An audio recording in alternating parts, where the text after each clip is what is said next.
नमस्कार मित्रों, मैं Lalit Dhanawat, faculty history, Bajirao the study circle.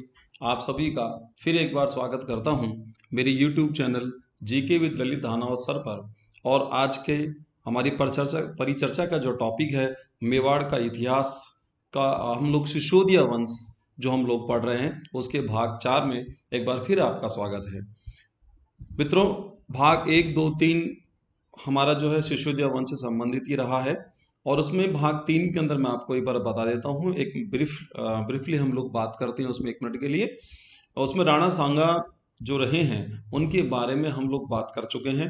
आज हम बात करेंगे राणा सांगा के जो उत्तराधिकारी रहे हैं, वहाँ से हमारी यात्रा अब स्टार्ट होगी। राणा सांगा के जो उत्तराधिकारी हैं वो कौन कौन रहे, उनका जो शासकीय जो काल है वो कैसा रहा है, और उनके शासनकाल की कौन सी महत्वपूर्ण घटना रही है, और इनमें कौन से महत्वपूर्ण यानी कि इम्पॉर्टेंट हमारे क्वेश्चंस है जो हमारे एग्जाम के अंदर हमसे पूछे जाते हैं, उन पर आज की हमारी चर्चा रहेगी। तो एक बार दोबारा मैं आपका स्वागत करता हूं और आपसे इस बात को कहना चाहूँगा कि मेरी वीडियो क्लासेस जो हम लोग मैं आपको दे रहा हूं, यदि आपको अच्छी लग रही हैं, आपको लग रहा है कि हमारा मकसद हल हो रहा है, तो आप ध्यान रखिए, प्लीज़ प्लीज़ प्लीज़ आप सब्सक्राइब करें, लाइक करें, शेयर करें। आप अपने साथियों को, अपने स्टूडेंट्स को ज़्यादा से ज़्यादा शेयर करें, क्योंकि आज जो कोविड-19 में जो लॉकडाउन हो चुका है, आप ये देखिए लेकर के काफ़ी लोग इससे परेशान हैं, काफ़ी स्टूडेंट्स की जो है स्टडी पूरी बाधित हो चुकी है। लेकिन 100% है कि लेके कि हम कोशिश मेरी पूरी पूरी है कि उनकी स्टडी बाधित नहीं हो। अभी लगभग मान के चलिए 8-10 फ़ोन मेरे पास जो है पिछले 1-2 दिनों के दौरान आए हैं। स्टूडेंट जो है वो जानकारी चाह रहे हैं कि क्या सर कि ये वीडियो क्लास जो हम आपकी ले रहे हैं, इसके बाद किसी बुक को पढ़ने की आवश्यकता है क्या? तो आप ध्यान रखें माय डियर स्टूडेंट्स, इस चीज़ को ध्यान रखिए कि मेरी ओर से किसी बुक को पढ़ने की कोई आवश्यकता नहीं है। आप अपने सेटिस्फेक्शन के लिए कोई भी एक बुक ले सकते हैं, कोई एक गाइड ले सकते हैं जो आप पढ़ना चाहते हैं, जो आपका मन करे आप पढ़ सकते हैं। क्योंकि जो मैटर मैं आपको दे रहा हूँ यहाँ से, वो लगभग 10-12-13 किताबों से इकट्ठा करके हम लोग दे रहे हैं। आप ऐसा कोई भी स्टूडेंट जो राजस्थान स्टेट के किसी भी एग्जाम की तैयारी कर रहा हो, राजस्थान पुलिस में कांस्टेबल की तैयारी कर रहा हो, एसआई की तैयारी कर रहा हो, जूनियर अकाउंटेंट जो आने वाली वैकेंसी है तो उसकी तैयारी कर रहा हो, आरएस वो देना चाहता है, या कोई भी एग्जाम वो तैयारी कर रहा है, रीट की तैयारी वो कर रहा है, तो आप ये ध्यान रखिए उसके लिए सफिशिएंट मैटर हम यहाँ पर दे रहे हैं। इसमें आपको कोई प्रॉब्लम किसी प्रकार की नहीं आएगी। लेकिन फिर भी आपको लगता है तो आप मेरी तरफ से आप इंडिपेंडेंट हैं, आप आराम से कोई ना कोई एक बुक, कोई भी एक बुक ले लीजिए। क्योंकि देखिए ये ध्यान रखिए आप कि कम से कम मैटर को ज़्यादा से ज़्यादा बार पढ़ना चाहिए, नहीं कि ज़्यादा से ज़्यादा किताबों को हम कम से कम बार पढ़ें। आप इस बात का खास तौर पे ध्यान रखिए। सफलता का ये रहस्य होता है कि हम कम से कम किताबों को ज़्यादा से ज़्यादा बार पढ़ें। काफ़ी स्टूडेंट इतना मैटर इकट्ठा कर लेते हैं, इतना ज़्यादा मैटर इकट्ठा कर लेते हैं, तो आप देखिए कि वो कुछ समझ नहीं पाते कि मुझे क्या करना है क्या नहीं करना, तो कन्फ्यूज़न बहुत ज़्यादा पड़ने लग जाता है। और राजस्थान जीके का माय डियर से ध्यान रखिए, जो कन्फ्यूज़न आपको जो आ रहा है, यदि कहीं आता है तो मेरी ओर से सुविधा आपको है, लास्ट में मैं आपको पता ये मोबाइल नंबर अपने देता हूँ, उसमें व्हाट्सअप नंबर होते हैं, आप उसमें अपना प्रश्न छोड़ सकते हैं और उसका आंसर आपको मिलेगा। और कोशिश आप ट्राई भी कर सकते हैं एक बार, लेकिन हो सकता है कि आपकी मेरी को वार्तालाप हो जाए, वरना आप जानते हैं बहुत मुश्किल होता है। लेकिन कि हर बच्चे से मैं फ़ोन पर बात कर सकूँ, ये मेरे लिए थोड़ा मुश्किल हो जाता है। हाँ, बट ये ज़रूर है कि मैं आपके जो क्वेश्चंस हैं, जो क्यूरीज आपकी होंगे, उनको सेटिस्फेक्शन उसमें देने का पूरा पूरा प्रयास करूंगा। और चूंकि पढ़ना और पढ़ाना बहुत अच्छा लगता है, तो अब तक जो खूब पढ़ाया है, काफ़ी बच्चों को लाखों की संख्या में पढ़ा दिया है, तो आप ये ध्यान रखिए कोई प्रॉब्लम किसी प्रकार की नहीं है। हमारा पूरा जीवन जो है आपके फ्यूचर के लिए है। तो आप अपना कोई भी क्वेश्चन छोड़ सकते हैं बेफिक्र होकर के, टेंशन फ्री होकर के। तो हमें जो भी स्टडी करनी है बिल्कुल टेंशन फ्री होकर करना है, क्योंकि ये ध्यान रखिए माय डियर स्टूडेंट्स, आप लोग कुछ भी काम हम टेंशन में कर सकते हैं, लेकिन स्टडी टेंशन में नहीं हो सकती। एक प्लान तैयार करके चलें। मैं एक मोटिवेशनल वीडियो फिर और बनाऊंगा, फिर आपको बताऊंगा किस प्रकार से हमें क्या करना है, लेकिन अभी हम जो बात कर रहे हैं हम उस पर बात करेंगे। आज के इस टॉपिक के दौरान जो हमारा जो तमाम हम उत्तराधिकारी जो पढ़ेंगे, उसमें वो एक महत्वपूर्ण टॉपिक रहेगा, वो रहेंगे राणा उदय सिंह। राणा उदय सिंह से गुंजाइश आप ये ध्यान रखना, फिर कह रहा हूँ आपको कि राणा उदय सिंह जो आएगा उससे क्वेश्चन ज़्यादातर एग्जामिनर पूछता है, और मैं आपको बताऊंगा कौन कौन से प्रश्न कैसे कैसे आए, तो आप लगातार रहें।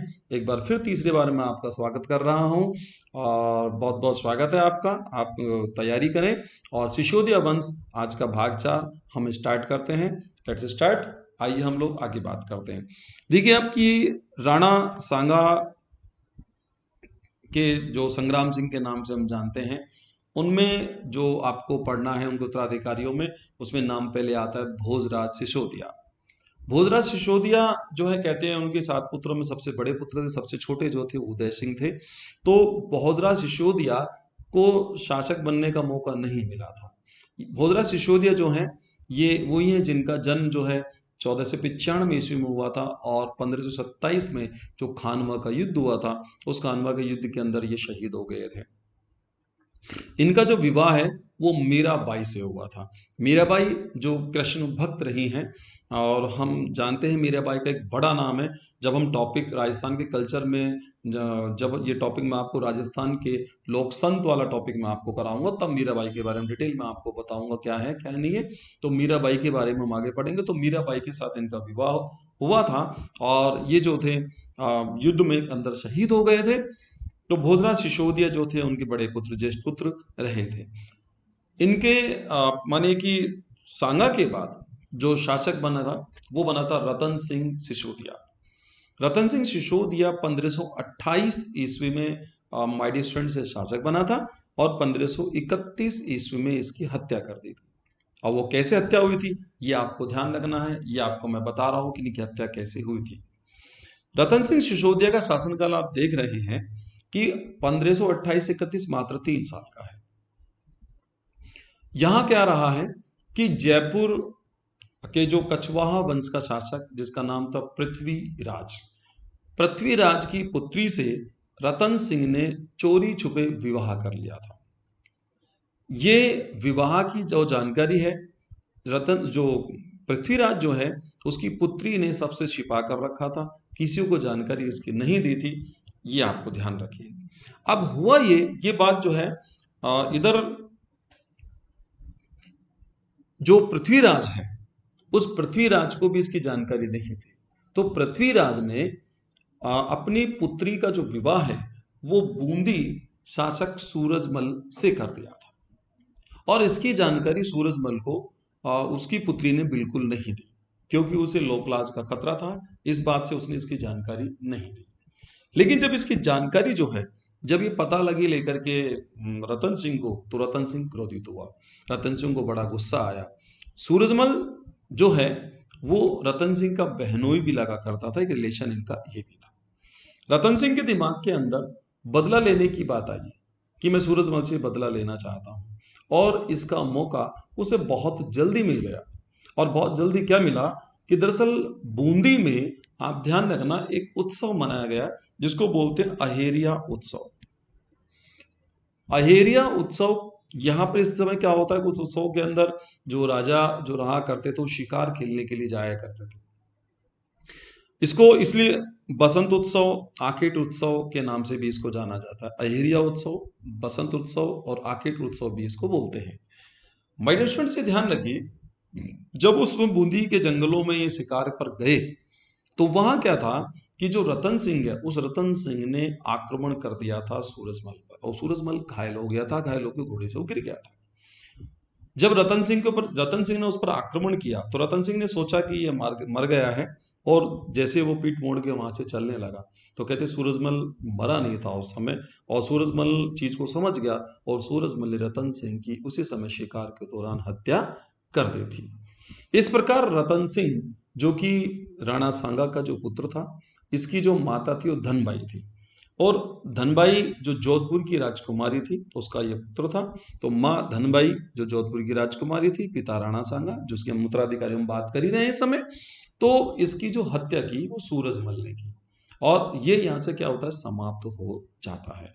अब आपको यहाँ क्वेश्चंस में माय डियर स्टूडेंट से ध्यान रखना है। क्वेश्चंस में कैसे ध्यान रखना है, आपसे क्वेश्चन पूछेगा एग्जामिनर, यहाँ अहेरिया उत्सव मनाया जाता है तो बूंदी, क्योंकि यहाँ सारा जो इंपॉर्टेंट लग रहा है इसमें सिर्फ एक ही क्वेश्चन इंपॉर्टेंट लग रहा है। बाकी जो स्टोरी मैंने आपको बताई थी कि इसका जो विवाह हुआ उसका कोई लिंक नहीं है, उसका कोई क्वेश्चन नहीं बनता है। आपको घबराने की कोई आवश्यकता नहीं है, बट आप ये वेरी इंपॉर्टेंट क्वेश्चन है, थोड़ा सा आप इस पर ध्यान रखेंगे। रतन सिंह की जब मृत्यु होती है तो आप ये ध्यान रखिए, चूंकि रतन सिंह के कोई संतान नहीं होती है तो ये निसंतान ही मरता है। तो इसके बाद जो है शासक जो बनता है वो इसका भाई, जिसका नाम है विक्रमादित्य सिंह सिसोदिया भी इसका नाम मिलता है, और विक्रमादित्य सिसोदिया भी इसका नाम मिलता है, जो कि 1531 से 36 तक के लिए शासक बनता है। विक्रमादित्य के पिता का नाम राणा सांगा है, लेकिन मां चूंकि इनकी अलग रही है। इनकी मां का नाम था करमावती, जो कि बूंदी की राजकुमारी थी। जवाहर बाई से इसका विवाह हुआ था, जवाहर बाई इसकी पत्नी का नाम था। अब आप ध्यान रखना, क्योंकि इन दोनों महिलाओं की बात यहाँ पर आएगी। तो यहाँ जो है इनकी ये बूंदी की राजकुमारी थी करमावती, और जवाहर बाई जो थी वो इसकी पत्नी थी। विक्रमादित्य के शासनकाल के अंदर यहाँ मित्रों महत्वपूर्ण घटना घटती है, और महत्वपूर्ण घटना क्या घटती है वो मैं आपको बता के चल रहा हूँ। दरअसल गुजरात का शासक, उसका नाम था बहादुर शाह। आप ये ध्यान रखना कि बहादुर शाह दिल्ली का शासक नहीं, क्योंकि हम इस समय जो बात कर रहे हैं वो 16वीं शताब्दी की कर रहे हैं, ठीक है। तो बहादुर शाह दिल्ली में मुगल वंश के शासकों में वो अलग है, लेकिन ये जो शासक है, ये बहादुर शाह जो शासक है वो गुजरात का शासक है, ठीक है। ये किसका शासक है? गुजरात का शासक। तो बहादुर शाह ने जो है चित्तौड़ पर आक्रमण किया, और चित्तौड़ पर आक्रमण किया था तो उस समय ये 1533 और 34 दो बार आक्रमण करता है। देखिए यहां मैं आपको बता देता हूं कि मेरे पढ़ाने के दौरान जब यहाँ स्थिति स्टूडेंट ये कहते थे सर कि 1533 में अटैक हुआ कोई ये कहता सर 1534 में अटैक हुआ, ये बात ये यहाँ कही जाती थी। लेकिन ध्यान रखिए, चूंकि उसका आक्रमण दो बार हुआ था, इसलिए 1533-34 उसका जो उसकी आक्रमण की जो ईयर है उसका 1533-34 आता है, आपको ध्यान रखना है।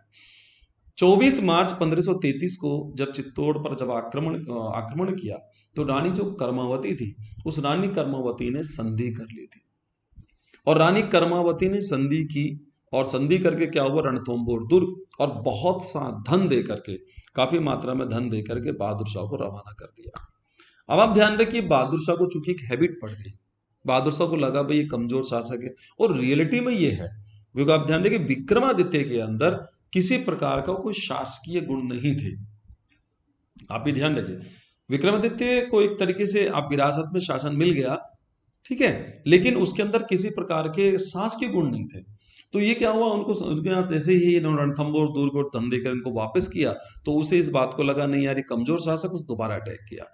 1534 ईस्वी में बहादुर शाह ने दोबारा आक्रमण किया। अब यहां पर इस समय क्या हुआ कि जो विक्रमादित्य और उदय सिंह, इन दोनों भाइयों को ननिहाल भेज दिया गया। ननिहाल जो कि इनका बूंदी के अंदर था, इन्हें ननिहाल भेज दिया गया, और चित्तौड़ की जो कमान थी वो कमान रावत बाग सिंह को सौंप दी गई। रावत बाग सिंह ने ही महाराणा का प्रतिनिधि बना, उसका प्रतिनिधित्व किया। अब यह घटनाक्रम मैं आपको बता देता हूं, आप ये ध्यान रखिए कि आक्रमण जो हो रहा है वो आप ध्यान रखिए चित्तौड़ पर हो रहा है।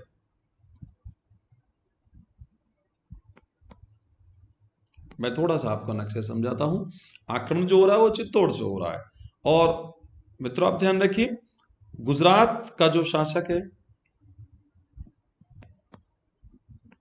ये बहादुर शाह है। बहादुर शाह जो है, इसका जो सामना करने के लिए आ रहा था वो आ रहा था हुमायूं। हुमायूं जो कि दिल्ली का शासक था, मुगल वंश का शासक था। इस समय यहाँ का शासक है हुमायूं, दिल्ली का शासक हुमायूं है, चित्तौड़ में विक्रमादित्य का शासन है, और गुजरात के अंदर जो है वो बहादुर शाह का शासन है।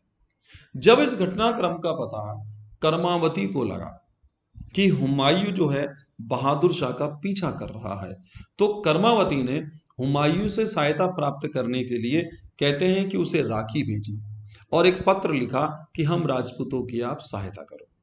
यहां मित्रों आप ये ध्यान रखिए, आपको कुछ कंफ्यूजन क्रिएट होता है। बचपन में हम लोग भी जब पढ़ा करते थे, 8वीं 10वीं क्लास में हम जब पढ़ते थे 8th के अंदर, तो वहां क्या होता था कि टीचर हमें बताया करती थी कि हुमायूं पहुंच नहीं पाया। अभी क्या है कि काफी टीचर्स जो हैं वो बता देते हैं कि हुमायूं पहुंच नहीं पाया, लेकिन मित्रों मैं आपको थोड़ा सा हुमायूं के पास लेके चलता हूँ। देखिए हुमायूं दरअसल क्या है, हुमायूं भी विक्रमादित्य वाली स्टाइल पे शासक था। हुमायूं जिसके नाम का अर्थ होता है भाग्यशाली, हुमायूं का अर्थ होता है भाग्यशाली, लेकिन इस व्यक्ति के अंदर किसी प्रकार के कोई भाग्यशाली वाली बात नहीं थी, क्योंकि इसमें शासकीय गुण नहीं थे। ये बहुत वहमी प्रवृत्ति का व्यक्ति था। ये जो वारों के हिसाब से, डेज कि Sunday, Monday, Tuesday, Wednesday, Thursday, Friday, Saturday, तो ऐसे वारों के हिसाब से सैटरडे को ब्लैक कर पहन रहा है। तो इस प्रकार से क्या करता है कि वारों के हिसाब से कपड़े पहना करता, उसमें रंगों के कपड़े पहनता था कि आज इस वार को ये कपड़ा पहनना, उसको ये कपड़ा पहनना। एक बार उल्टी चप्पल, सीधी सीधी चप्पल, छींक वगैरह, छाक और बड़े इस प्रकार की चीजों में विश्वास करता था। ये बहुत वहमी था, और चूंकि एक शासक जो होता है उसके लिए चीजें शोभा नहीं देती हैं, ये उसके लिए कमजोरी बन जाती है।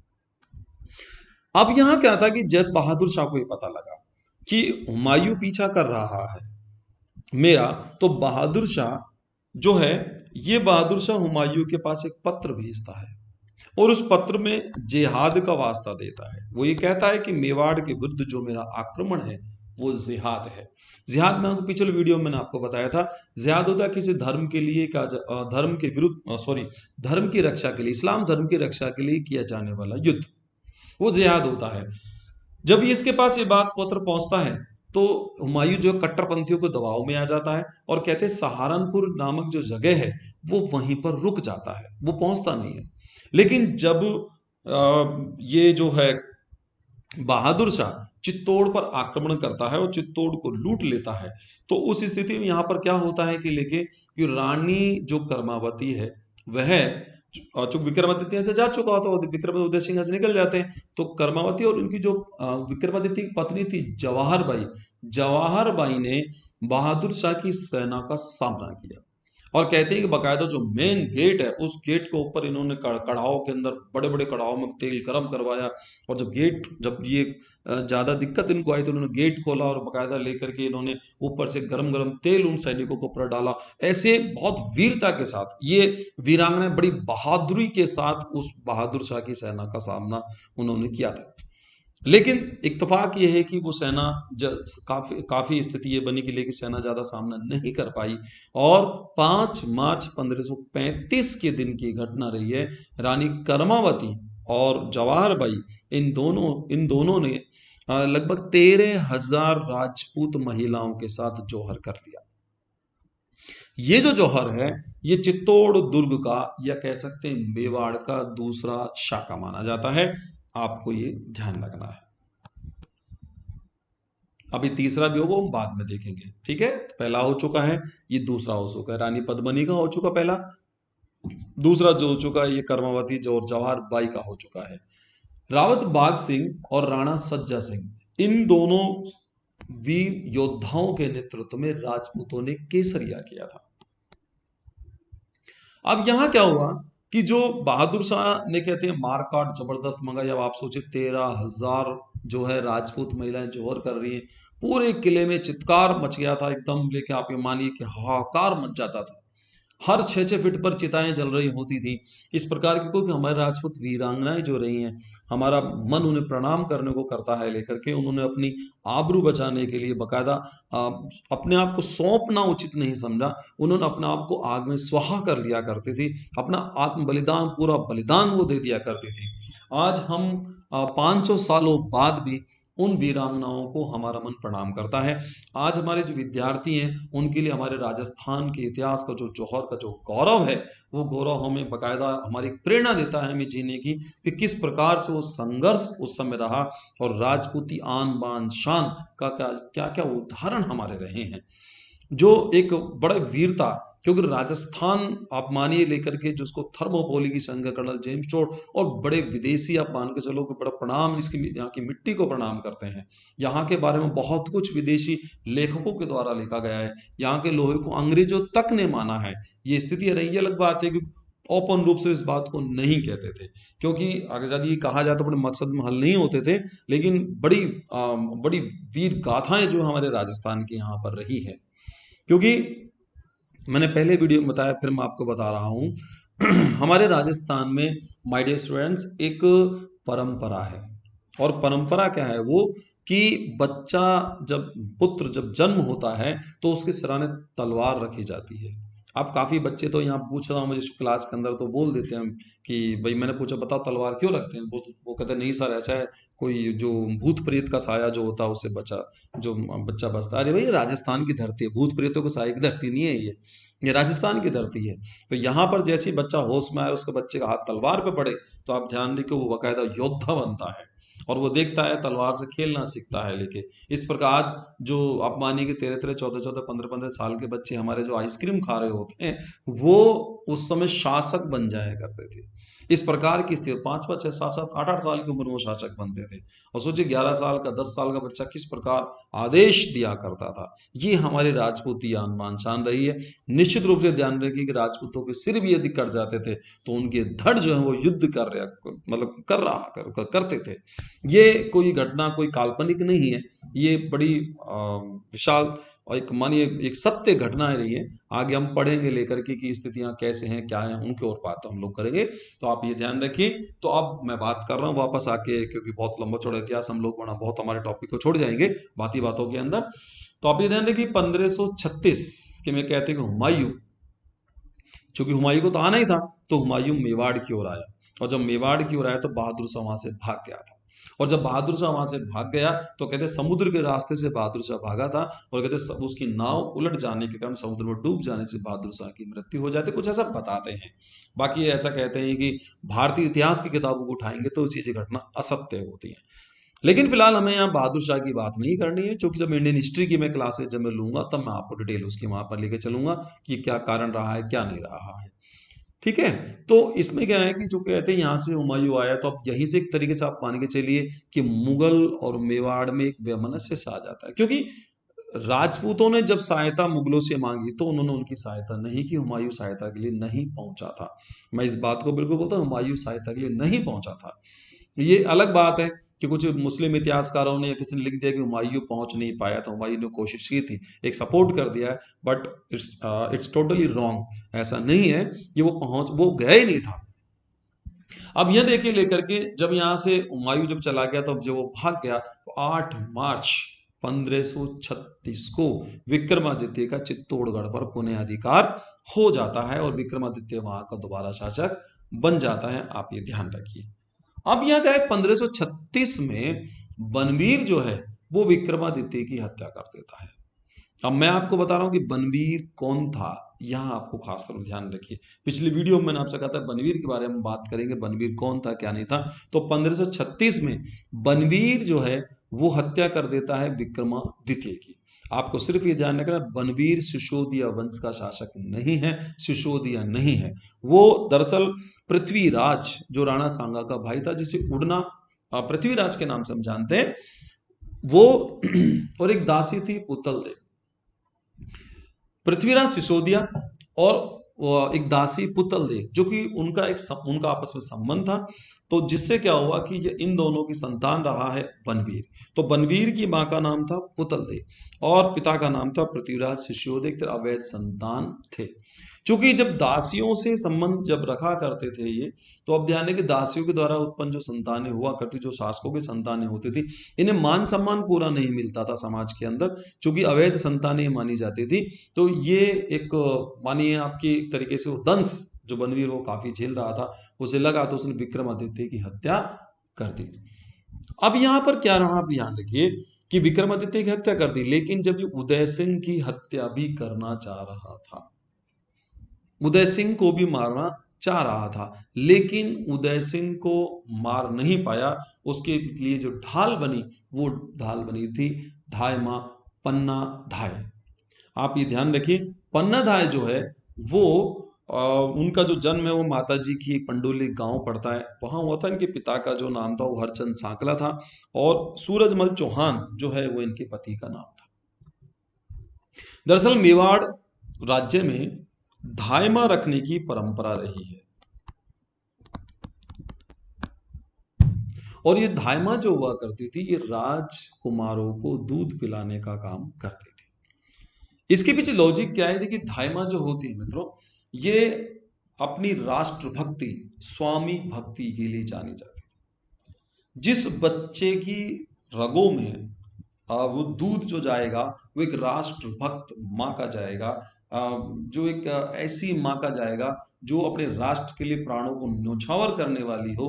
तो इससे सिद्ध होता है कि जो संतान जो होगी वो राष्ट्रभक्ति से सराबोर होगी, राष्ट्रभक्ति उसके रोम रोम में बसी होगी। ये आपको खास तौर पे ध्यान रखना है। इसलिए क्या है कि दाई माँ रखी जाती थी, वो राजकुमारों को दूध पिलाने का काम करती थी। अब दरअसल क्या है कि पन्नाधाय जो है, मैं बता रहा हूं कि उदय सिंह कैसे बचा था। पन्नाधाय जो है, पन्नाधाय का पुत्र था जिसका नाम था चंदन। पन्नाधाय का पुत्र चंदन जो है वो ये बार बार कहता था लेकर के, क्योंकि पन्नाधाय जो तुमको दूध पिलाया करते थे, वो कहता था कि माँ मैं कब राजकुमार बनूंगा, माँ मैं कब राजकुमार बनूंगा, मैं कभी राजा बनूंगा नहीं बनूंगा। तो पन्नाधाय जब अपने बेटे को पुचकार के बकायदा बोलो मैं एक दिन मेरा बेटा राजकुमार जरूर बनेगा, जरूर बनेगा, इस प्रकार की जो उनको सांत्वना देकर उस बच्चे को रख दिया करते थे। बच्चा खेलता रहा, बच्चा बोध बालक था, उसको जानकारी नहीं थी। तो कहते पन्नाधाय ने वो उदय सिंह को बचाने के लिए क्या किया कि उदय, जब उसे पता लगा कि बनवीर मारने के लिए आ रहा है, तो उसने क्या किया कि उदय सिंह के जो कपड़े हैं वो चंदन को पहना दिए थे। चंदन ये बात पूछ रहा था कि माँ मुझे राजकुमार के कपड़े क्यों पहनाए जा रहे हैं।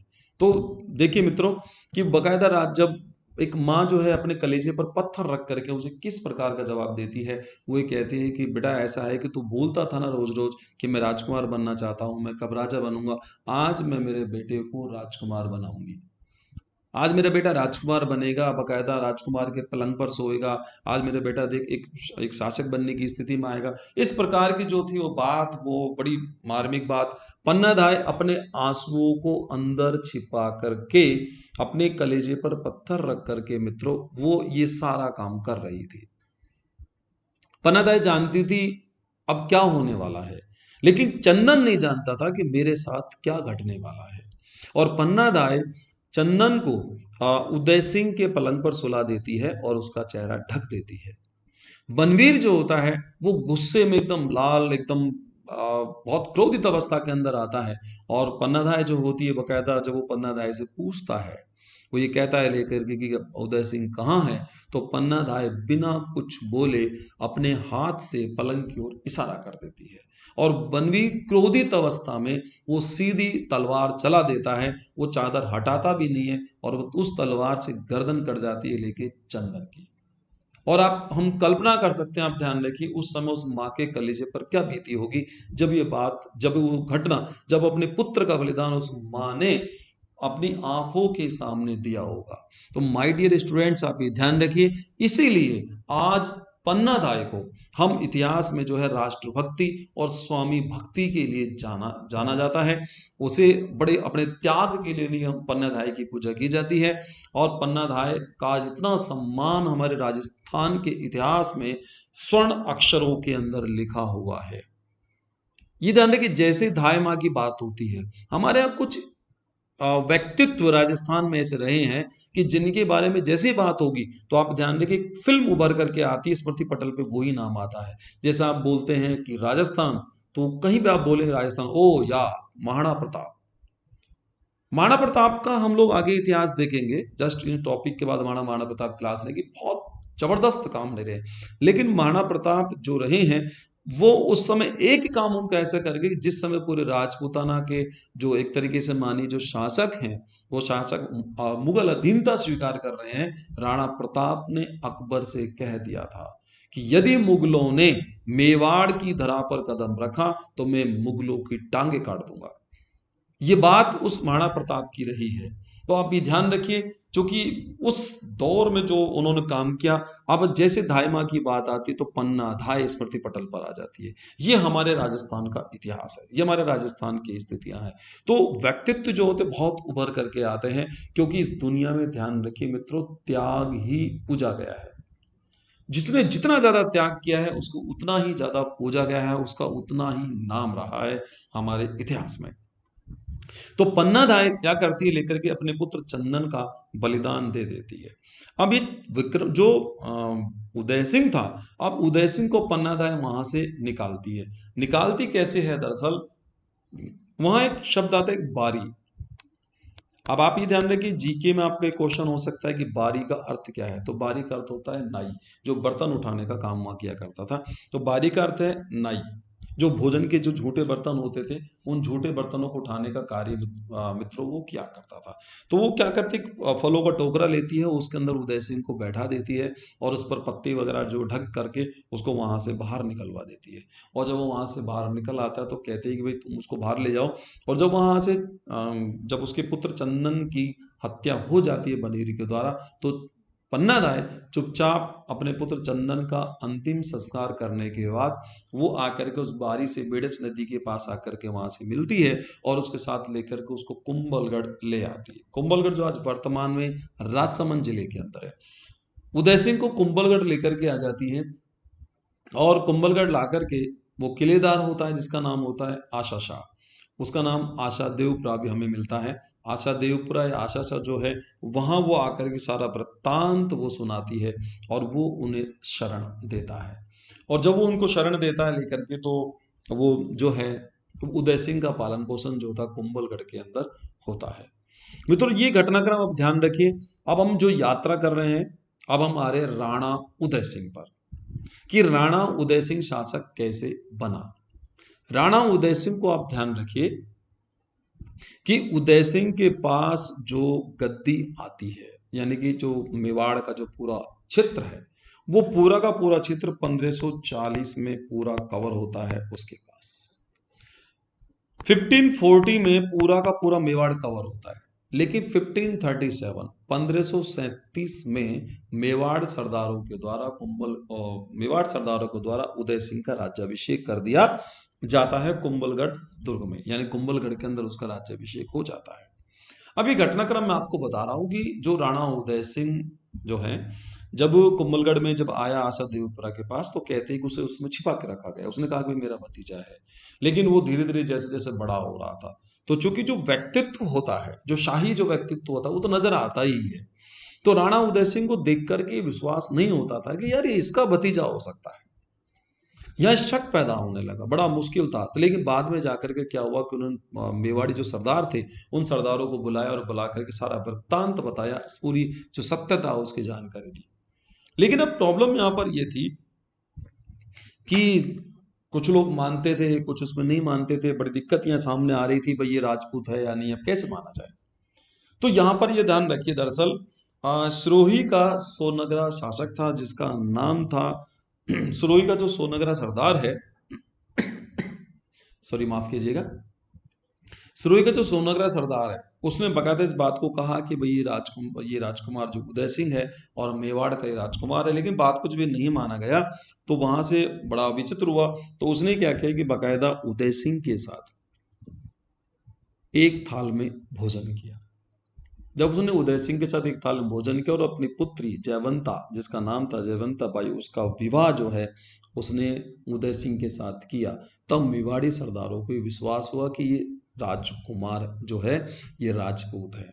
तो कहते हैं कि तभी उन्होंने 1537 में कुंभलगढ़ में उसका राज्याभिषेक कर दिया था। अब यहां से राज्याभिषेक तो हो गया, लेकिन चूंकि उधर जो चित्तौड़ पर जो अधिकार की जो स्थिति, वो बनवीर के अधिकार की स्थिति है। बनवीर जो है बकायदा वहां का एक तरीके से मानो शासक बना हुआ है। तो कहते हैं कि उदय सिंह के बाद मालदेव राठौड़ और मेवाड़ी जो सरदार थे, उन्होंने बनवीर की हत्या कर दी। और बनवीर की हत्या कहते हैं कि जो मावली जो है, एक मावली नामक स्थान है, मावली नामक स्थान पर बनवीर की उन्होंने हत्या कर दी थी। और बनवीर जो गद्दी जो थी वो मेवाड़ की वहां से खाली हो गई। अब आप ध्यान रखिए लेकर के, चूंकि मैंने पहले भी आपसे कहा है कि मेवाड़ के सरदार बड़े स्वामी भक्त थे, राष्ट्रभक्त थे। तो बनवीर की हत्या होने के बाद 1540 में उसकी हत्या हुई। तो कहते हैं इसकी हत्या से ही बनवीर का शासन चूंकि समाप्त हो चुका था, तो संपूर्ण मेवाड़ पर 1540 में उदय सिंह का अधिकार हो गया था। आप भी ध्यान रखिए, आरपीएससी के द्वारा लगभग 2008 में एक ईओ का एक पेपर हुआ था, एग्जाम हुआ था, एग्जीक्यूटिव ऑफिसर का एग्जाम हुआ था। उसमें क्वेश्चन पूछा गया था आरपीएससी के द्वारा कि उदय सिंह का संपूर्ण मेवाड़ पर अधिकार कब हुआ। तो आप ये ध्यान रखिए हुआ था 1540 के अंदर हुआ था। लेकिन 1540, 41, 42, 43 और 44। अब देखिए हम यहाँ बात कर रहे हैं, इधर 1540 से 45 तक दिल्ली में जो शासन होता है वो शासन होता है शेरशाह सूरी का। शेरशाह सूरी का जब शासन, तो शेरशाह सूरी एक बहुत बड़ी शक्ति थी, बहुत उभरी हुई जबरदस्त एक ताकत थी उस समय।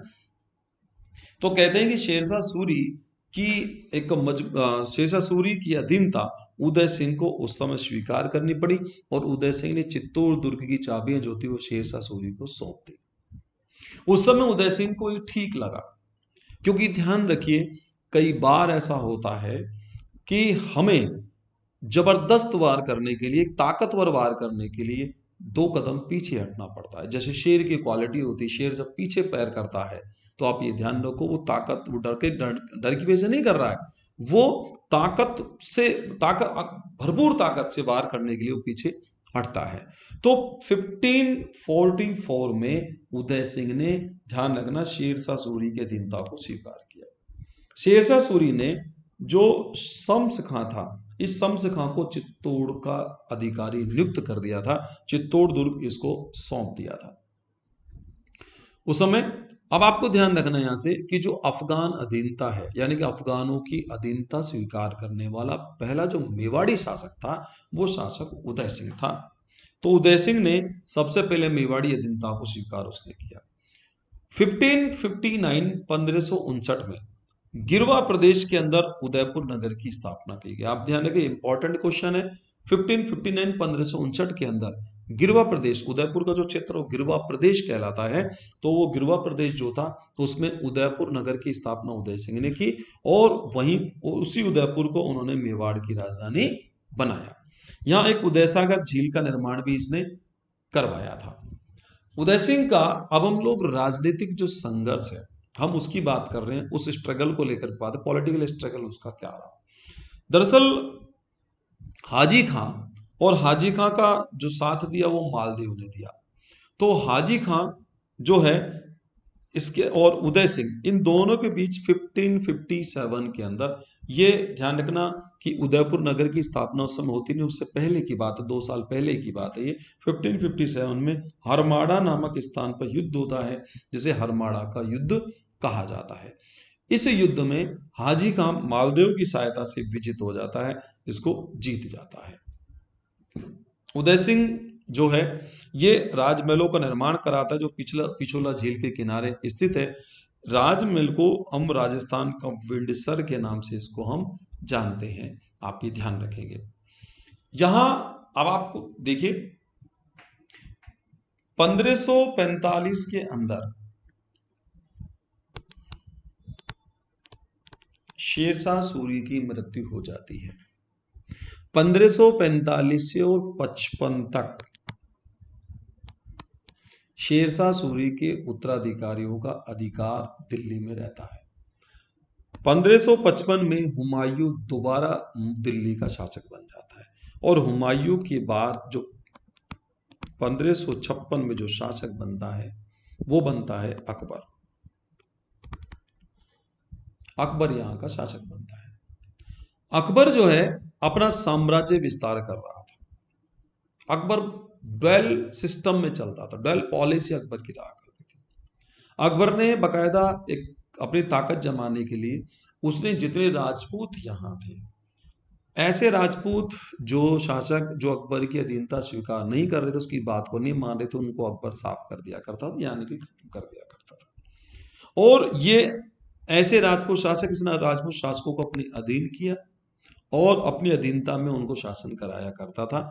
जो उसकी अधीनता स्वीकार कर लेते थे उन पर आक्रमण ये नहीं करता था, और अधीनता स्वीकार करने के बाद उनको अपनी अधीनता में, इस प्रकार अकबर ने पूरे भारत में अपने साम्राज्य का विस्तार कर लिया था।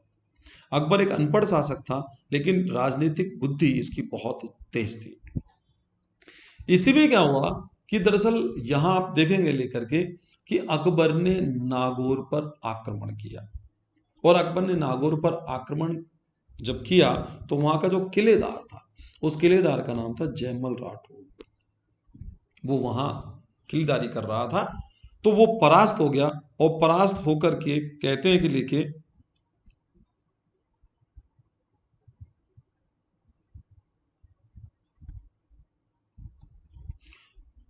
जयमल जो राठौड़ है ये वहाँ से परास्त हुआ, और परास्त होकर ये इसको जो शरण दी वो देने वाला व्यक्ति था हमारा राणा उदय सिंह। राणा उदय सिंह ने जो है जयमल को शरण दे दी। अकबर की बात इसने नहीं मानी, क्योंकि ध्यान रखिए हमारे यहाँ शरण राजपूतों की एक शान रही है कि जो भी शरण में आ जाता था तो उसकी रक्षा करना वो अपना कर्तव्य मानते थे। तो बकायदा कहते हैं कि इसने शरण दी, और स्थिति ये रही लेकर के अकबर को मजबूरी बस फिर वह आक्रमण करना पड़ा।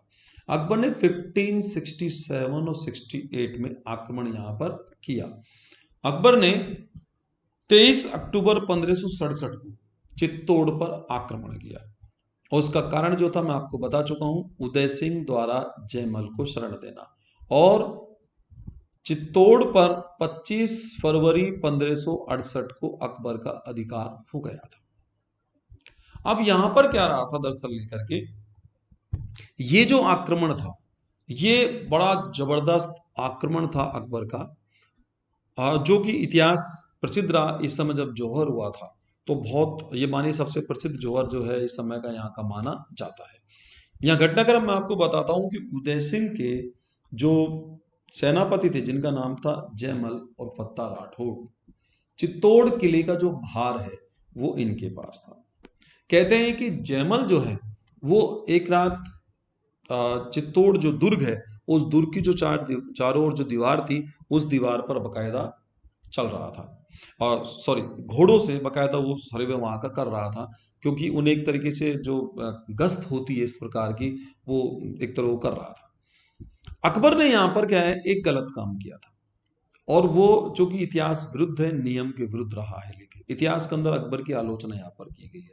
अकबर कहते हैं अपनी संग्राम नामक बंदूक से, उस बंदूक का नाम था संग्राम, उस संग्राम नामक बंदूक से गोली चला देता है। क्योंकि मित्रों ध्यान रखना, युद्ध का एक नियम होता है कि आप रात्रि में यानी कि सूर्योदय से पहले और सूर्यास्त के बाद किसी प्रकार का युद्ध नहीं होगा।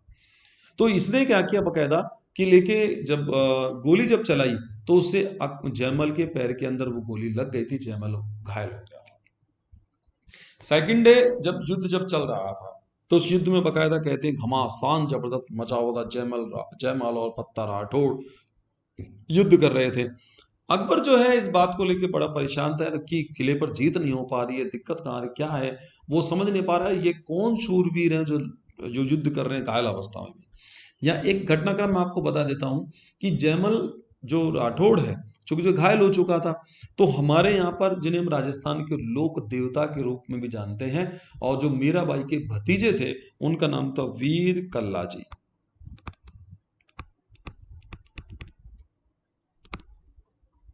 वीर कल्ला जी जो थे वो उदय सिंह के पक्ष में युद्ध कर रहे थे। तो जयमल को वीर कल्ला जी ने अपने कंधे पर बिठा लिया था, और जब अपने कंधे पर बिठाया, चूंकि वो युद्ध ज्यादा नहीं कर पा रहे थे, तो कहते दो तलवारें जो थी वो दो तलवारें जो थी उदय सॉरी जयमल के हाथों में, और दो तलवारें जो थी वो कल्ला के हाथों में। तो ऐसा लग रहा था कि जैसे चार हाथों वाले देवता कोई प्रकट हो गया हो, इस प्रकार की स्थिति थी। इसीलिए हमारे यहाँ वीर कल्ला जी को राजस्थान में चार हाथों वाले देवता के रूप में पूजा जाता है। आप ये ध्यान रखिए, हालांकि ज्यादा डिटेल में कल्चर में लूंगा, लेकिन आप ये ध्यान रखिए पूछा जाए कि चार हाथों वाले देवता के रूप में किसे पूजा जाता है, तो पूजा जाता है वीर कल्ला जी को पूजा जाता है। तो कहते हैं कि राणा उदय सिंह जो थे उस समय गोमुंदा पहाड़ी पर चले गए थे और बकायदा उदयपुर की रक्षा के लिए। इधर जो है जयमल पत्ता जो चित्तौड़ दुर्ग का भार संभाल रहे थे। लेकिन अकबर जब परेशान हो गया, समझ नहीं पा रहा था क्या है, तो लेकर के कहते हैं कि अकबर ने आदेश दे दिया कि इन्हें गोलियों से उड़ा दिया जाए। तो बकायदा इनको गोली से अंधाधुंध इन पर वार किए गए, और ये अंततः जब तक इनके शरीर में प्राण थे तब तक इन्होंने बकायदा मुगल सेना को आगे नहीं पहुंचने दिया। आप ये ध्यान रखिए।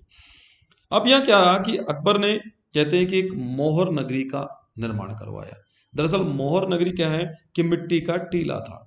कहते हैं कि एक परात मिट्टी के बदले डालने के बदले एक मोहर, सोने की एक मोहर जो अकबर ने दी थी, तो इससे क्या है उस जो टीला है उस टीले का नाम पड़ गया मोहर नगरी। आरएस मेंस वगैरह में इसमें जो है बकायदा डिस्क्रिप्टिव में इसमें क्वेश्चन पूछ लिया जाता है, तो खासकर को हमें ध्यान रखना है मोहर नगरी कहाँ है, तो वह चित्तौड़ में। और डिटेल में तुम लोग उसका आंसर देंगे वहां पर क्या स्थिति है क्या नहीं है। अब यहाँ पर क्या था कि जब ये अकबर के द्वारा जब आक्रमण हुआ और जब यहाँ चल रहा था, तो कहते हैं कि इसमें अकबर ने लगभग 30,000 राजपूतों की हत्या उस समय की थी। अकबर ने आदेश निकाल दिया था कि राजपूतों का इस प्रकार का हाल कर दो कि दोबारा ये मुगलों के खिलाफ सर नहीं उठा पाए। कहते हैं कि 2-2 फुट के ऊपर बकायदा वहां कहते चिताएं जल रही थी, हाहाकार मच रहा था, जौहर हुआ वहां पर लेके। तो फूल कंवर जो है, उस फूल कंवर जो थी जयमल राठौड़ की बहन थी, और फतेह सिंह की जो थी वो पत्नी थी। तो इन्होंने 25 फरवरी 1568 को फूल कंवर ने 7,000 राजपूत महिलाओं के साथ जौहर किया, और ये जो जौहर है वो चित्तौड़ का तीसरा जौहर माना जाता है। आप ये ध्यान रखिए। अकबर जब अपनी सेना को लेकर के वापस जा रहा था, तो उसी समय आप ये ध्यान रखिए कि उदय सिंह की सेना ने अकबर का पिंडोली नामक जगह पर आक्रमण किया। तो ये जो युद्ध है इतिहास में, ये पिंडोली के युद्ध के नाम से फेमस हो गया है, इसलिए इसको पिंडोली का युद्ध कहा जाता है। हुआ ये क्या मित्रों, 28 फरवरी 1572 को होली के दिन उदय सिंह की मृत्यु हो जाती है, और गोगुंदा उदयपुर में उदय सिंह की छत्री जो है वो स्थित है। उनकी छत्री का निर्माण वहां पर कर दिया जाता है। आप ये ध्यान रखिए। अब मैं बात कर रहा हूं, यहां पर आपको वीरा के बारे में बता रहा हूं। वीरा जो थी ये मेवाड़ राणा उदय सिंह की उप पत्नी थी। आप ये ध्यान रखिए, मेवाड़ राणा उदय सिंह की ये उपपत्नी थी। फूल कंवर जो थी वो जो जयमल राठौड़ की बहन थी। और जो मैंने आपको बताया है, लेकिन अभी जो पिछला हम लोग ये बात कर रहे थे कि इसमें जयमल और पत्ता जिन्होंने अपना बलिदान कर दिया था। अकबर जो है, मैं एक बात आपको और यहां बताना चाहूंगा, अकबर जो है वो इनकी बहादुरी से इतना प्रसन्न हुआ था, इसने संगमरमर प्रतिमाएं, जयमल और पत्ता की संगमरमर प्रतिमाएं जो आगरा किले के मुख्य द्वार पर लगाई थी। इन्हें कहते हैं कालांतर में जो औरंगजेब के द्वारा तुड़वा दिया गया था। अब ये प्रतिमाएं लगवाने के पीछे आप ध्यान रखिए, शत्रु के सेनापतियों, शत्रु के वीर योद्धाओं की प्रतिमाओं को वहां लगवाने के पीछे जो लॉजिक था वो एक सम्मान था, क्योंकि ताकि उसके जो सैनिक हैं वो उसके सैनिक भी उनसे प्रेरणा ले सके, और वो प्रेरणा ले सके कि बकायदा कि किस प्रकार ये बहादुर से लड़े थे, वो कहानी उनको याद आ सके। अपनी सेना को प्रेरणा देने के लिए उसने बकायदा, और आप मानिए चूंकि बहादुरी का सम्मान तो अकबर करता ही था, तो उनके प्रति सम्मान प्रकट करने के लिए जयमल और पत्ता की जो संगमरमर प्रतिमाएं हैं अकबर ने आगरा किले के मुख्य द्वार पर लगवा दी थी। आप ये ध्यान रखिए। तो मित्रों, फूल कंवर की जो बात हम लोग यहाँ कर रहे हैं, तो फूल कंवर मैं आपको बता ही चुका हूं अभी, फूल कंवर ने 7,000 महिलाओं के साथ जौहर कर लिया था। और वीरा के बारे में जो हमने बात की, वीरा जो है मेवाड़ राणा उदय सिंह की जो थी उप पत्नी थी। इसने दरअसल इसका खेल क्या रहा कि जो मेवाड़ी जो सरदार हैं उन सरदारों ने इसकी हत्या करवा दी थी, इसके विरुद्ध षड्यंत्र रच करके। अब यहाँ अगला जो जिस व्यक्ति की हम बात कर रहे हैं वो जगमाल की बात कर रहे हैं। दरअसल क्या था कि जगमाल जो है वो राणा उदय सिंह का ही पुत्र था। रानी भट्ट्याणी जो कि जैसलमेर की जो भाटी शासक उसकी पुत्री थी, जैसलमेर की राजकुमारी थी। इसका नाम रानी भट्ट्याणी धीरबाई इसको कहा जाता है। ये दरअसल इसको जो शासक है, दरअसल जो उदय सिंह है, उदय सिंह ने जगमाल को अपना उत्तराधिकारी नियुक्त किया था। लेकिन जब उदय सिंह को मुखाग्नि देने की बात आई थी अंतिम संस्कार के समय, उस समय जगमाल वहां पर मौजूद नहीं था। राणा प्रताप वहां मौजूद थे, तो राणा प्रताप ने अपने पिता उदय सिंह को मुखाग्नि दी। यह मैं आपको बता देना चाहूंगा कि राणा प्रताप और जयवंता बाई इनकी ज्यादा उदय सिंह से नहीं बना करती थी। वो डिटेल हम लोग नेक्स्ट टॉपिक के अंदर लेंगे। तो जगमाल चूंकि नाराज हो गया, और जगमाल नाराज होकर के और यहां से अकबर के दरबार में चला गया। उसने अकबर की शरण ली। अकबर ने जहाजपुर का जागीरदार उसको बना दिया था। बाद में उसने सिरोही का आधा राज्य जो था वो भी इसको दे दिया था। दरअसल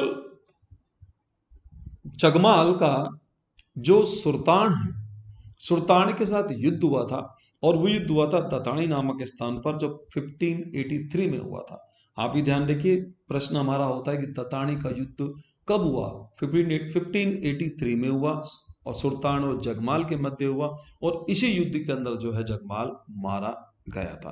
क्योंकि जगमाल को यहाँ फ्री करना हमें इसलिए जरूरी था क्योंकि जगमाल अब जो होगा वो वहाँ हम लोग घटनाक्रम में इसमें आगे इसकी बात नहीं करेंगे क्योंकि शासक नहीं बना है मेवाड़ का ये, लेकिन यहाँ उत्तराधिकारियों की बात आज मैंने की थी। ये इन तमाम उत्तराधिकारियों में उदय सिंह हमारा सबसे महत्वपूर्ण टॉपिक है जिसको लेकर के क्वेश्चन हमारे सबसे ज्यादा यहाँ से बनते हैं। मित्रों, आज का टॉपिक मेरा यही विराम लेता है। आज यही जो आगे आगे हम जो बात करेंगे वो शिशोदिया वंश के उस महान शासक की बात करेंगे जिसका नाम है महाराणा प्रताप, जो कि मेवाड़ राज्य का एक मानिए ध्रुव तारा है, जो कि पूरा मेवाड़ का जो इतिहास का जो आधार है, इतिहास की जो चमक है वो महाराणा प्रताप पर है, जिसके बारे में डिटेल पूरी मैं आपको बताऊंगा महाराणा प्रताप के बारे में। वो एक अगली चर्चा में हमारा होगा। आज इसमें जो आज की परिचर्चा जो मेरी यहीं समाप्त होती है। मैं आप लोगों से विदा लेता हूं। आप जो है बड़े शांति के साथ कोई भी बुक पढ़ते हुए आपकी इच्छा हो तो उससे इसे नोट्स बनाएं, या आप 2 बार भी इस वीडियो को आप ढंग से सुन लेंगे तो आप ध्यान रखिए, आप ज़्यादा टाइम इसको अलग से वीडियो क्लास को देने की आपको जरूरत नहीं है। मैं नहीं चाह रहा कि आप इसमें बैठे, जिनको नोट्स बनाना लिख बैठ सकते हैं, आप कान में लीड लगा के जैसे भी इसको सुन लें, तो आप 2 बार सुन भी लेंगे तो भी आपको टोटल ये सब्जेक्ट जो है वो क्लियर होता आराम से चला जाएगा। इसके फैक्ट्स, क्योंकि सुनी हुई बात हमें लंबे समय तक याद रहती है तो फैक्ट्स आपको याद आएगा। लेकिन अब ये टॉपिक मेरे यहाँ खत्म हो चुका है, मुझे इजाजत दीजिए, फिर नए टॉपिक के साथ मैं आपसे मिलूंगा। एक बार पुनः मैं आपसे कह रहा हूँ, मेरी क्लासेज आपको सही लग रही हैं तो आप ये ध्यान रखिए, इसको सब्सक्राइब करें, अपने मित्रों में ज़्यादा से ज़्यादा शेयर करें, हमारा मित्र होने का फर्ज हम अदा करें, क्योंकि काफ़ी बच्चे ऐसे जो कोचिंग अटेंड नहीं कर पाते हैं, और मेरी एक मजबूरी है, चूंकि आप ध्यान रखिए पूरे देश भर के अंदर, पूरे राजस्थान भर के अंदर लाखों स्टूडेंट्स हैं, तो अब हम लोग लाखों तक तो नहीं पहुंच सकते। हम लोग यहाँ से, मैं यहाँ से काम कर रहा हूँ, मैं यहाँ से यूट्यूब पर आपके लिए एक कोशिश कर रहा हूँ, ऑनलाइन आपको क्लासेस देने का प्रयास कर रहे हैं। तो मेरा मेरा रिक्वेस्ट एक टीचर होने के बावजूद ये है कि आप ज़्यादा से ज़्यादा शेयर करें, ज़्यादा से ज़्यादा अपने साथियों तक इसको पहुँचाएं, चैनल को सब्सक्राइब करें, ताकि वो क्लासेज जो हैं वो नोटिफिकेशन क्लास का जो आपको ऑटोमेटिक मिलता रहे, रेगुलर आपको मिलता रहे, क्लास आपकी वहाँ पहुँचती रहे और आप अपनी तैयारी बहुत ही अच्छे ढंग से आप कर सकें। क्योंकि YouTube पर भी आज देखते हैं हजारों टीचर्स यहाँ पढ़ा रहे हैं, लेकिन आप बाकायदा तुलना करके आप ही देखें उसका मैटर, उसका कंटेंट, और कितनी लेबर कहाँ हो रही है, कितने क्वेश्चंस उस मैटर में से आ सकते हैं, इस प्रकार से देख करके आप फिर आप उन क्लासेस को आप लें। पूरा प्रयास मेरा है कि आप ध्यान दें कि यहाँ से एग्जामिनर क्वेश्चन बाहर नहीं निकाल पाए, पूरा मित्रों में कोशिश यहाँ पर कर रहा हूँ, क्योंकि पूरा जीवन जो स्टूडेंट्स के लिए ही है, पढ़ने और पढ़ाने के लिए ही हमारा जीवन बना हुआ है, ताकि आप अपना भविष्य उज्ज्वल बना सकें। फिर मुझे इजाज़त दीजिए, मैं फिर आपसे पुनः एक बार रूबरू होऊंगा एक नए टॉपिक, अगले टॉपिक के साथ। तब तक आपसे विदा लेता हूँ। नमस्कार, जय हिंद।